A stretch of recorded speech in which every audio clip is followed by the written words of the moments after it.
বন্ধুরা, আজকের ভিডিওতে আলোচনা করব নয়াদিল্লিতে অনুষ্ঠিত ভারত রাশিয়া ব্যবসায়িক ফোরামের বড় সব ঘোষণা, যেখানে উপস্থিত ছিলেন প্রধানমন্ত্রী নরেন্দ্র মোদী ও রুশ প্রেসিডেন্ট ভ্লাদিমির পুতিন।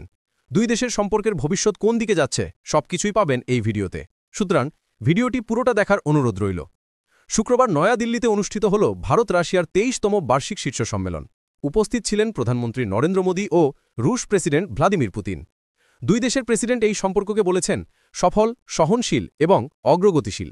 এভাবেই জটিল ভূরাজনৈতিক পরিস্থিতির মধ্যেও ভারত রাশিয়া সম্পর্ককে স্থিতিশীলতার বড় উদাহরণ হিসেবে তুলে ধরা হয়েছে।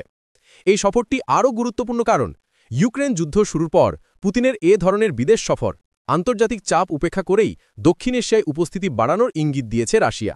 এবার জানা যাক পুতিনের সাথে আলোচনায় ভারত কোন কোন দিকে অগ্রগতি করবে। বাণিজ্যে ঐতিহাসিক সিদ্ধান্ত। এই বৈঠকের সবচেয়ে বড় অর্জন এসেছে বাণিজ্যে। দুই দেশ ঘোষণা করেছে ২০৩০ সালের মধ্যে দ্বিপাক্ষিক বাণিজ্য $১০০ বিলিয়ন উন্নীত করা হবে। এই জন্য চালু করা হয়েছে প্রোগ্রাম ২০৩০, যার অধিকারী খাতগুলো হল আন্তঃবাণিজ্য, শিল্প উৎপাদন, অবকাঠামো উন্নয়ন, সংযুক্ত পরিবহন ব্যবস্থা, বিনিয়োগ বৃদ্ধি। বর্তমানে ভারত রাশিয়া থেকে বছরে $৬০ বিলিয়ন বেশি আমদানি করে, মূলত অপরিশোধিত তেল। কিন্তু ভারতের রপ্তানি মাত্র $৫ বিলিয়ন।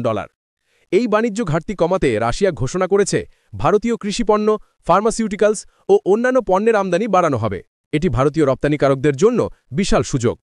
জ্বালানি ও পারমাণবিক শক্তিতে অগ্রগতি। জ্বালানির ক্ষেত্রে ভারত ও রাশিয়ার সহযোগিতা দীর্ঘদিনের। কুদানকুলামে রাশিয়ার সহযোগিতা ইতোমধ্যেই পারমাণবিক বিদ্যুৎ কেন্দ্র চলছে। এবার সম্মেলনে আলোচনা হয়েছে ভারতের দ্বিতীয় একটি রুশ নকশার পারমাণবিক বিদ্যুৎ কেন্দ্র নির্মাণ। ভারতের জন্য জায়গা বরাদ্দে সম্মত হয়েছে। যৌথ বিবৃতিতে নিশ্চিত করা হয়েছে কুদানকুলামের বাকি ইউনিটগুলোর নির্মাণ সময় মতো হবে। প্রয়োজনীয় সরঞ্জাম ও পারমাণবিক জ্বালানি সরবরাহ সময়সূচি মেনে চলবে। পুতিন প্রতিশ্রুতি দিয়েছেন ভারতের দ্রুত বর্ধমান অর্থনীতির জন্য রাশিয়ার নিরবচ্ছিন্ন জ্বালানি সরবরাহ দেবে। এটি ভারতের জ্বালানি নিরাপত্তার জন্য বড় শক্তি।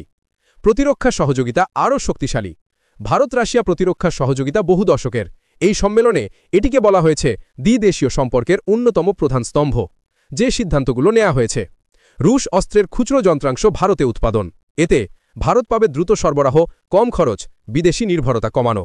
মেক ইন ইন্ডিয়ার আওতায় তৃতীয় দেশে রপ্তানি, অর্থাৎ রাশিয়ার প্রযুক্তিতে তৈরি ভারতীয় অস্ত্র ভবিষ্যতে বন্ধু রাষ্ট্রগুলোতেও বিক্রি করতে পারবে ভারত। যৌথ মহিবা ইন্দ্রা নিয়ে সন্তুষ্টি। দুই পক্ষই জানিয়েছে এই মহিলা সামরিক সমন্বয় ও অপারেশনাল সহযোগিতাকে আরও শক্তিশালী করেছে।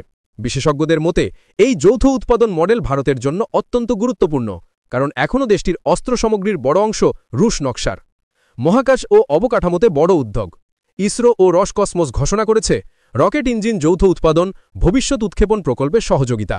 পাশাপাশি দুই দেশ একমত হয়েছে আন্তর্জাতিক উত্তর দক্ষিণ পরিবহন করিডোর, চেন্নাই ভ্লাদিভস্তক সামুদ্রিক মহাসড়ক উন্নয়ন। এগুলো ভারতের বাণিজ্য রুটকে ইউরোপ, মধ্য এশিয়া ও রাশিয়ার সঙ্গে আরও দ্রুত ও সস্তায় যুক্ত করবে। কূটনৈতিক সমর্থন। ভারতের কৌশলগত জয়। রাশিয়া জানিয়েছে জাতিসংঘ নিরাপত্তা পরিষদে ভারতের স্থায়ী সদস্যপদে পূর্ণ সমর্থন এবং ২০২৬ সালে ব্রিক্সে ভারতের সভাপতিত্বে পূর্ণ সহযোগিতা। মোদী বলেছেন ভারত রাশিয়ার সম্পর্ক ধ্রুবতারার মতো অটল। পুতিনও মোদীর নেতৃত্বের প্রশংসা করেন। নিউ ইয়র্ক টাইমস মন্তব্য করেছে পুতিনকে এমন সময় ভারত অভ্যর্থনা জানানোই প্রমাণ ভারতের স্থিতিশীলতার সবচেয়ে শক্তিশালী উদাহরণ আজকার বিশ্ব রাজনীতির কেন্দ্রে। বিশেষজ্ঞদের মতে পশ্চিমদের সঙ্গে সম্পর্ক খারাপ হওয়ায় রাশিয়ার কাছে ভারত এখন কি পার্টনার। ভারতের বাজারে রুশ কোম্পানিগুলোকে নতুন বাস্তবতায় মানিয়ে নিতে হবে। এই সহযোগিতা ভবিষ্যতে দুই দেশের জন্য অর্থনৈতিক নিরাপত্তা আরও বাড়াবে। সম্মেলনের সার্বিক বার্তা একটাই: ভারত রাশিয়া সম্পর্ক নতুন এক যুগে প্রবেশ করেছে। বাণিজ্য, প্রতিরক্ষা, জ্বালানি, পারমাণবিক প্রযুক্তি, মহাকাশ ও কূটনৈতিক প্রতিশ্রুতির সমন্বয়ে এই সম্পর্ক আরও স্থিতিশীল, কৌশলগত ও ভবিষ্যৎমুখী হয়ে উঠছে। পুতিনের এই সফর দেখিয়ে দিল দক্ষিণ এশিয়ার ভূরাজনীতিতে রাশিয়ার উপস্থিতি এখনও শক্তিশালী, আর ভারত বিশ্ব কূটনীতিতে তার অবস্থান আরও সুদৃঢ় করে তুলছে। বন্ধুরা, ভিডিওটি যদি ইনফরমেটিভ মনে হয় তাহলে লাইক, শেয়ার আর সাবস্ক্রাইব করতে ভুলবেন না। কমেন্টে লিখে জানান ভারত রাশিয়া সম্পর্ক নিয়ে আপনার কি মত। ধন্যবাদ।